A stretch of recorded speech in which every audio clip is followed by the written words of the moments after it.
सत श्री अकाल भाई।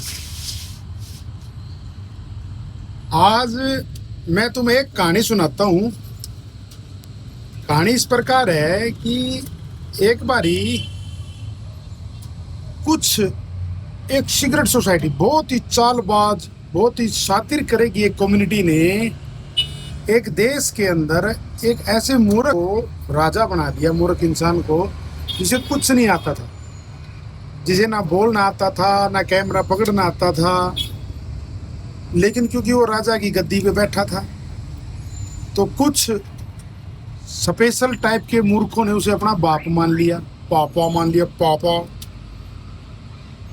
उस पापा और उस स्पेशल कम्युनिटी जो इस देश पे सीक्रेटली राज कर रही है, उन्होंने मिलके एक गधे को जिम्मेवारी दी कि देश के बच्चों का भविष्य खराब करना है। था तो वो काम बहुत जिम्मेवारी का और गधे से होना भी नहीं था, लेकिन क्योंकि खराब करना था तो गधा कर ही सकता है, तो उसने अपना काम बखूबी निभाया। पेपर वारा लीक हुए, गलत पोस्टिंग हुई, बिना पढ़े लिखे लोगों को बड़ी बड़ी पोस्टें दी गई और इसका गुस्सा जो है देश के युवाओं में बढ़ गया और उन्होंने जो है आंदोलन चालू कर दिया। पूरे देश में धीरे धीरे आंदोलन बढ़ गया।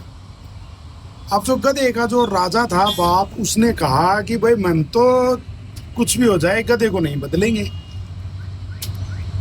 लेकिन क्योंकि युवा पीढ़ी का आक्रोश इतना ज़्यादा था कि दबाव बढ़ता जा रहा था और उस दबाव के बीच में जो पापा को भी मतलब राजा को पापा मानते थे, उस मूर्ख राजा को, और उस गधे को भी अपना छोटा पापा मानते थे, तो उन्होंने पूरा जोर लगाया कि बोले भाई हम भी आ रहे हैं।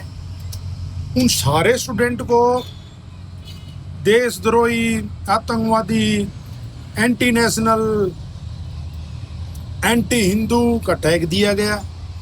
लेकिन क्योंकि युवाओं में जोश ज़्यादा था, उन्होंने किसी बात की गोड़ नहीं करी, बल्कि एक दो जो पापा के स्पेशल खास थे जो वहाँ गए उनके आंदोलन में, उनकी बढ़िया से धुलाई भी करी। बहुत अच्छा हुआ। तो क्या था भाई, राजा के ऊपर दबाव बढ़ता गया, पूरे देश में जो है दंगे होने लग गए। तो राजा ने फैसला लिया कि भाई ये जो देश को बेड़ा गर्क करने की जो जिम्मेवारी है, जिस गधे को सौंपी गई थी, वो गधा बदल दो। वो जो गले में पट्टा उस गधे का बंध रहा था, जो इसने अभी जो फिलहाल था, जिसको छोटा पापा ये भगत कहते थे, अंध भगत कहते थे, वो जो बेल थी वो दूसरे गधे के गले में घालती। अब क्योंकि स्टूडेंट जो थे, युवा जो था, वो इसलिए खुश है कि उन्होंने इस मूर्ख राजा की ईगो को तोड़ दिया। स्टूडेंट जो हैं वो इस बात से खुश है कि हमने राजा की ईगो को तोड़ दिया, और राजा इसलिए खुश है कि भाई तुम भी शांत हो गए और मैंने गधा का बदले हम दूसरा गधा बिठा दिया, काम वो होना है। लेकिन दुख इस बात का है, वो जो राजा को पापा कहते थे और इस गधे को छोटा पापा कहते थे, वही भी ये कह रहे हैं कि भाई जो भी फैसला राजा ने लिया है बहुत अच्छा लिया है, देश के युवाओं के लिए लिया है। इन साले दोगलों से कैसे निपटा जाए। सत श्री अकाल भाई। बिल्कुल वैसा ही ये प्रोपेगेंडा है कि भेड़ बकरियों की रक्षा के लिए अगर आप किसी शेर को बैठाओगे और नारा लगाएगा शेर कि भेड़ों को पढ़ाओ और भेड़ों को बचाओ, समझ रहे हो, नारा अगर लगाएगा कि बकरियों को बचाओ और बकरियों को पढ़ाओ का नारा लगाएगा कोई राजा, और उन्हीं बकरियों की सुरक्षा के लिए अगर शेर को मतलब पहरेदार बनाया जाएगा, शेर तो भाई मांस खाना नहीं छोड़ रहा है।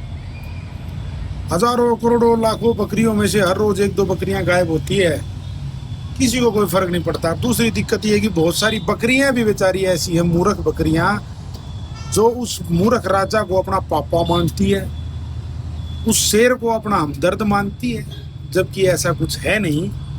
वक्त रहते समझ जाओ, नहीं तो भाई ये राजा और ये तुम भक्तों का पापा, अंध भक्तों का पापा, ये पूरी दुनिया, पूरे देश का नाश कर देंगे।